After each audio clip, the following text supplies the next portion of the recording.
I'm going to be talking about litigation, which is, I broke down between State Board of Pharmacy disciplinary cases and in court cases. So discipline cases, some background, and then some actual cases themselves. The State Board in 2014 had 350 cases that they investigated.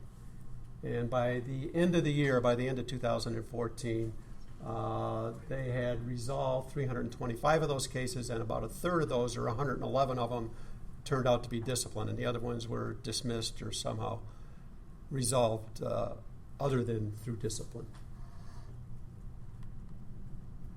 And grounds for discipline under the state statute, you can just read through this. There are 16 or 17 grounds for discipline where the state board can discipline your license as a pharmacist. The one I want to point out here, I don't know where that is that if you get convicted of a DUI or a DWAI, driving while alcohol impaired, you have to notify the state board. They can't discipline you for the DUI in and of itself, for a single DUI, but they can discipline you if you don't tell them that you got the DUI. So that's something to be aware of. Here's some additional reasons for discipline. Letting a technician take a transfer, for example, is a reason you can get disciplined. And if you don't fall within one of the specific areas in the statute, there is a catch-all, the second bullet point here, failure to meet generally accepted standards of pharmacy practice.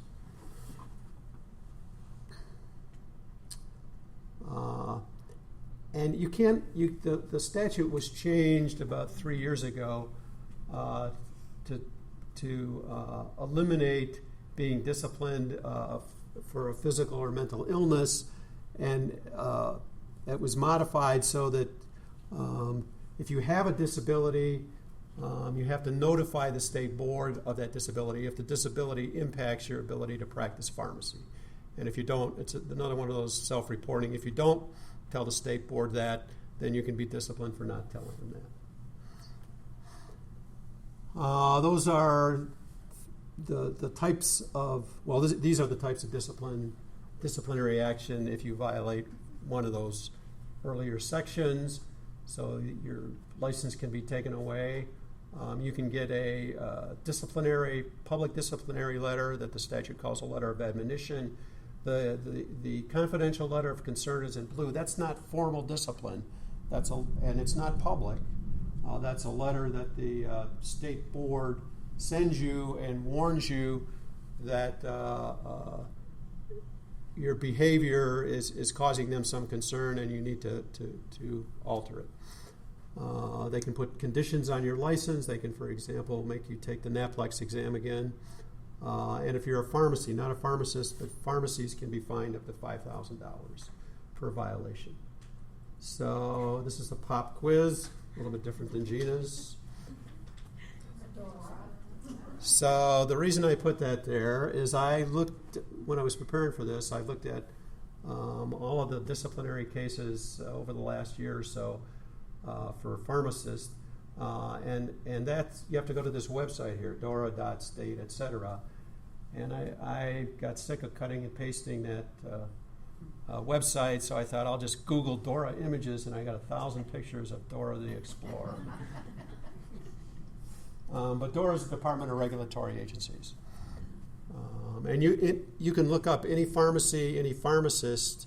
If you go to that website, yeah, it's a little bit convoluted. It's not very user-friendly, but you can look people up and look pharmacies up and see what their disciplinary history is. So in looking at that site, over the last 15 months, there were 162 total disciplines. These aren't investigations that occurred. These are actual disciplinary actions that the state board took. And most of those, 85 of those were for pharmacies, and 61 of those were for pharmacists. So there are about 7,500 licensed pharmacists in Colorado, so that means this is a 15-month period. somewhere between 1 out of every 150 or 1 out of every 200 pharmacists that are licensed in Colorado get disciplined on an annual basis. And about 1 out of every 10 or 12 pharmacies that are registered with the state board get some kind of disciplinary action. And the grounds, I've been following why Colorado pharmacists and pharmacies get disciplined. And every year for the last 15 years that I've been following this, since I started teaching pharmacy law, the top two reasons are by far always dispensing errors and alcohol or drug problems. And that's no different for the last 15 months. Now I'm going to go through a few disciplinary cases. So this is a pharmacist that dispensed ketoconazole 2% shampoo instead of 2% cream. So if you were on the state board, what kind of discipline, if any, do you think that this person should have gotten?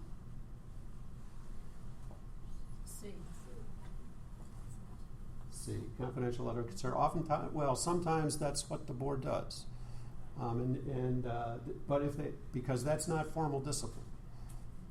But in this case, this individual got a letter of admonition. So when they are disciplined, that's pretty typical for the state board action. If there is discipline, that they get for a med error, it's a letter of admonition. This is another med error. This is 700 too few tablets and half the strength.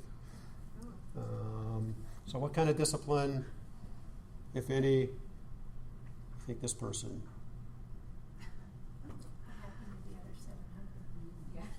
That's a good question. This person also got a letter of admonition. This is an interesting case. This is an intern that was applying to get a pharmacist license, and the state board found out that the intern apparently discussed the NAPLAST exam that the intern had taken in an email. So the state board was concerned about this, and they looked at disciplining the person.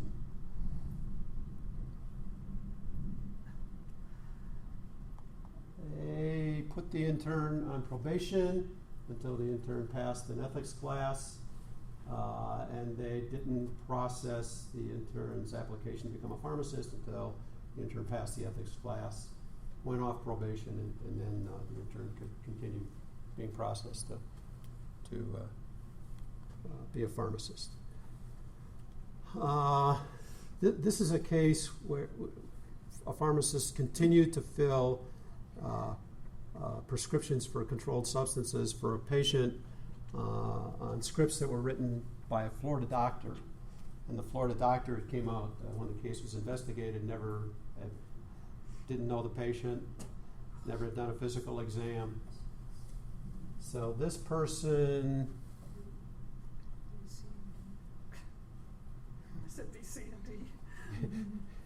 Yeah.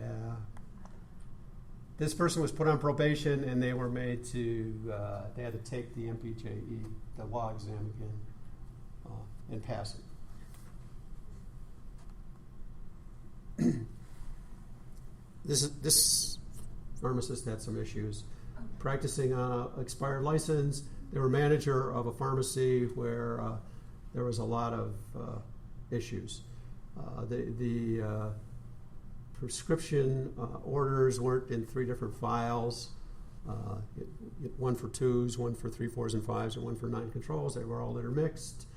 They weren't in numerical order. There wasn't the current controlled substance inventory. Some of the Form 222s were incomplete, and some of the required postings weren't current.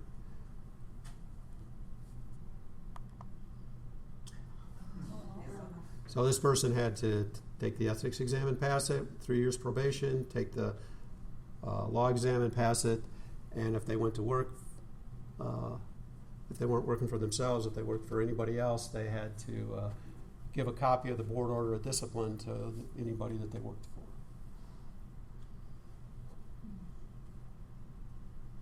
These are some other cases. The ones I want to highlight are the middle two. This is one of the pharmacy, the board inspectors went to a pharmacy in a correctional facility and was denied admission because the inspector hadn't phoned up, let them know a week in advance that he was coming. So the pharmacy got a letter of admonition for that. And then the third case there, the third bullet point, a pharmacist was fired from her job and she applied for unemployment. And in order to prove that she hadn't been fired for misconduct so she could qualify for the unemployment, she presented the folks at the Unemployment Bureau with a list of patients she'd done transfers for with the patients by name. And because of the HIPAA violation, she ended up getting a letter of admonition. So those were the disciplinary cases. Now I'm going to talk about some court cases, both criminal and civil, and the civil cases are malpractice or negligence cases. This is a Colorado pharmacist. So first I'll go through some criminal cases. This is a Colorado pharmacist in Brighton that got involved in some illegal distribution of oxycodone. He was charged on January the 17th, and the interesting thing is the next day the state board suspended his license and said that he couldn't continue to practice as a pharmacist. A few months, 2 or 3 months after that, he voluntarily surrendered his license, and a year ago this past January he was sentenced to 15 years in jail.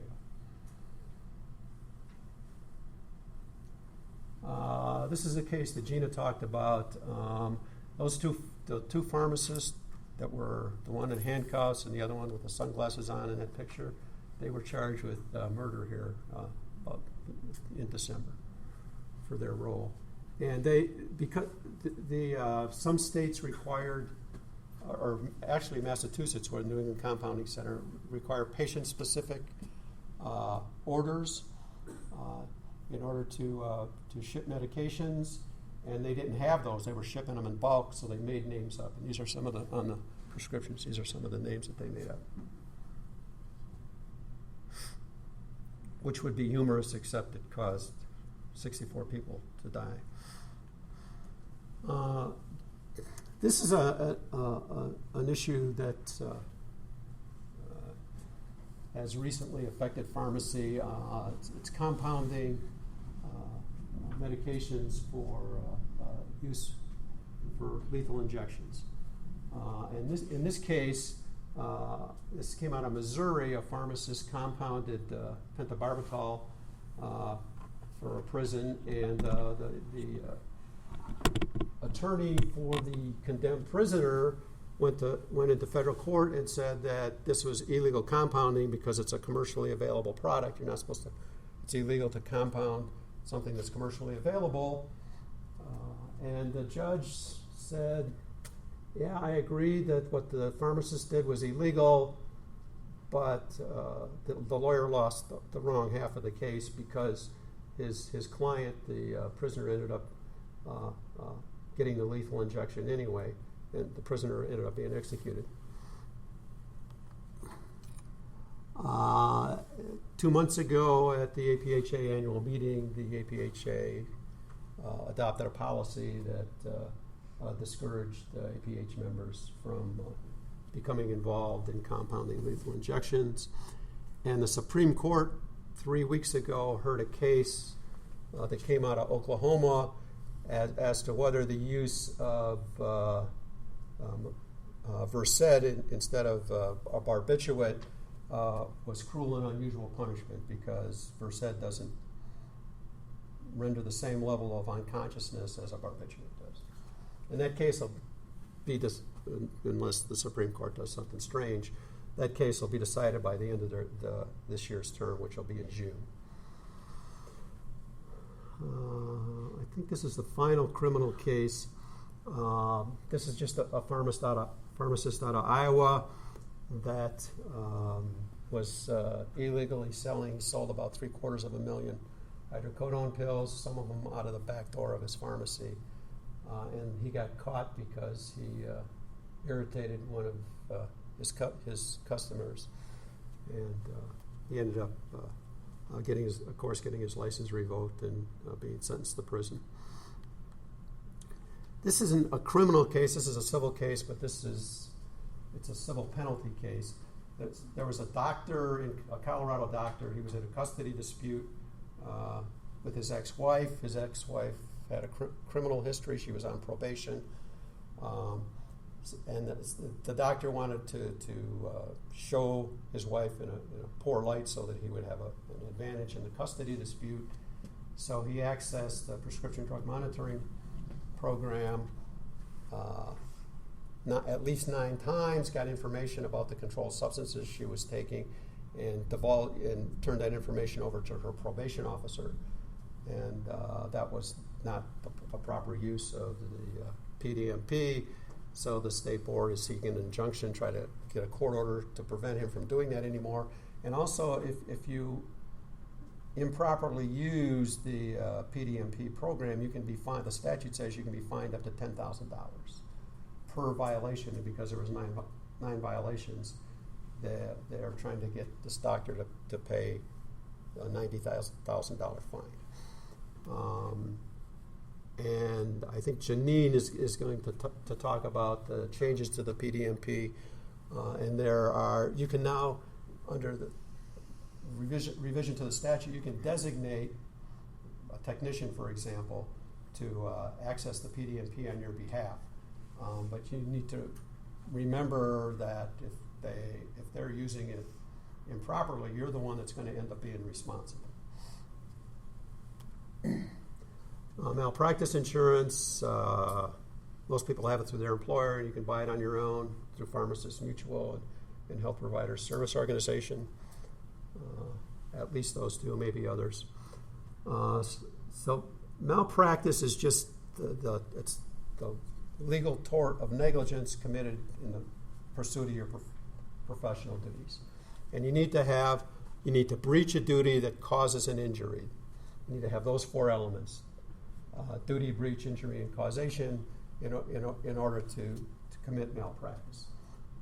And the duty that pharmacists have is, what the court looks at is what would a reasonable, prudent pharmacist have done in the same or similar situation. And if you misfill a prescription, you give the wrong drug, the wrong dose, you don't put down the proper instruction, the proper directions, that's automatically considered a breach of duty. Just to go through duty, breach, injury, causation, this is a case I came across while preparing for the seminar tonight, and this is not a pharmacy case, but strange facts. There was a window washer in the financial district of San Francisco. His scaffolding broke. He fell 11 stories. There was a passing car. He hit the car on the roof of the car, which was fortunate for him. He suffered brain damage and some broken bones, but he didn't die. But the driver of the car sued the window washer and the window washing company, saying that they were negligent in their duty to keep the scaffolding in good repair, and that caused damage to him and his car. This is a case where a pharmacist couldn't read the script, couldn't read the doctor's handwriting, and assumed it was one drug when he assumed the improper drug. When he filled it, the patient had physical symptoms and ultimately died, not directly from the misfill, but the pharmacist got sued because the allegation was the person died sooner because they took the wrong drug. And the pharmacist ended up settling that case for over $100,000.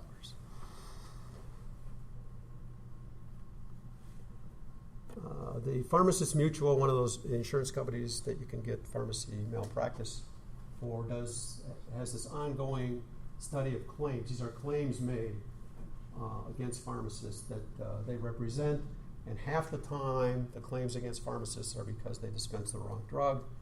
A quarter of the time it's because it's the wrong strain. And about 10% of the time it's because the directions aren't properly transcribed from the SIG to the label.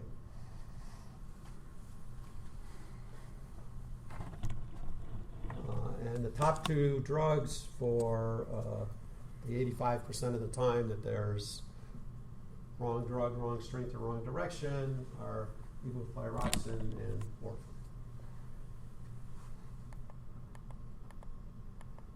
The HPSO, Health Provider Service Organization, did a 10-year study, and these aren't of claims made, these are of when they had to pay money out. So they either settled the case or they lost the case in court. They had 162 cases, and the average settlement or payment that they had to make was $87,000. A little over 80% of the pharmacists involved in those 162 cases worked in a chain. Need you stay a little closer to this. Oh, sorry. Thanks.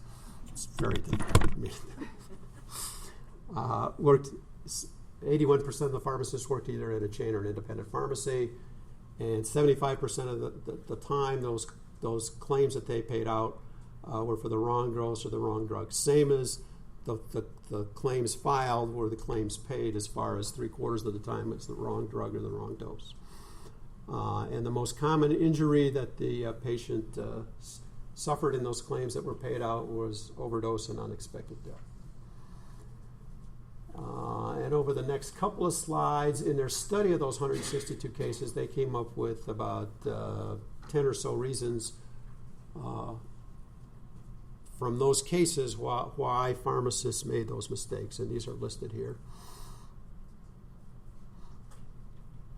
How much time do I have? 5 minutes? Okay. And these are some more of the reasons from the study in those cases why pharmacists made a dosage error, dosage or drug error.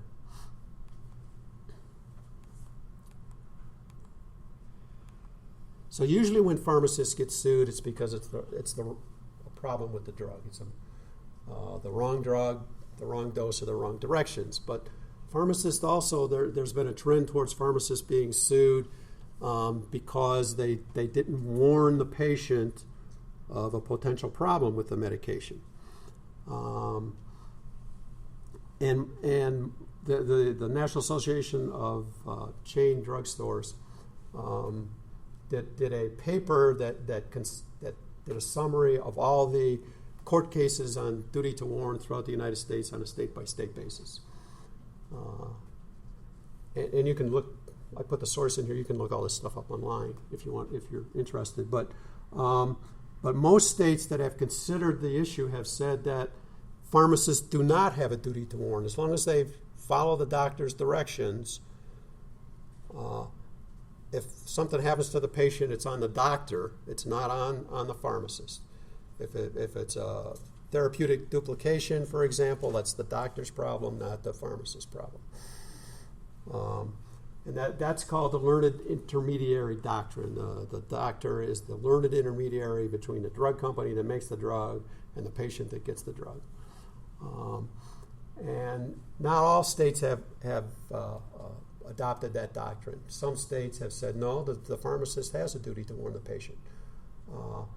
Sometimes it's a limited duty. They only have to warn the patient of contraindications, or that they think the dosage that they're taking is too high. Or a pharmacy can assume, or a pharmacist can assume a duty by making a representation to the patient. Yes, we have a good computer system that checks for interactions. There's no Colorado cases, no reported Colorado cases on this point yet. So this is an example of a duty to warn case. This is a patient got dexamethasone at substantially above the maximum daily dose. That the pharmacist looked at the package insert, saw it was above the maximum daily dose, called the doctor's office. The clerk or whoever answered the phone at the doctor's office said, yes, that's what the doctor wants. Without checking with the doctor, the pharmacist gave the high dose to the patient. The patient, again, had physical problems. And that case went to court. This was in Louisiana, and the court ruled that the pharmacist has a duty to warn in that case. And this is a relatively recent case. It's about 5 years old.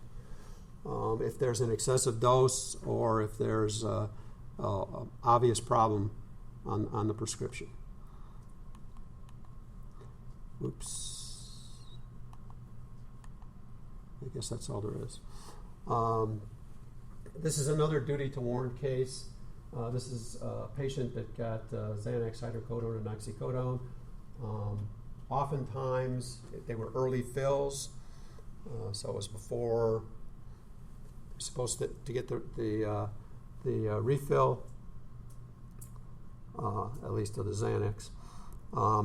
The patient died of drug intoxication. The widow sued, and the pharmacist in Florida went to the court and said, look, this is the doctor's problem, it's not my problem. The doctor's the one that administered all of these. I just did what the doctor told me to do, and the court didn't buy that. They said, the court in Florida, and this is a very recent case, this is 3 months old, the court in that case said that pharmacists aren't robots. They have to look at things like quantity, frequency, dosage, and they have to check with the doctor or warn the patient. And in this case, this might have been a case where the pharmacist had a duty not to fill it.